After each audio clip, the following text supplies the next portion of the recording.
তোরা কি কেউ কোয়াজি প্যাসিভ ভার্বের নাম শুনেছিস রে? এই কোয়াজি প্যাসিভ ভার্বগুলোকে আমি হিজড়া ভার্ব বলি। কেন?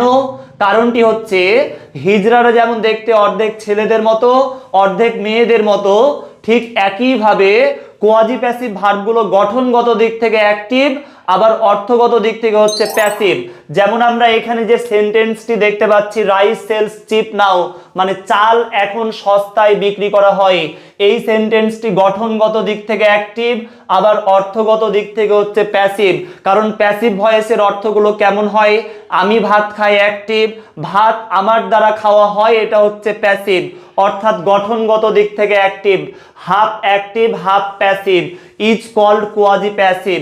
তো আমি এখানে কোয়াজি প্যাসিভ ভার্বগুলো একটু সেন্টেন্স আকারে দিয়ে রাখলাম, তোমরা একটু লিখে রাখবা।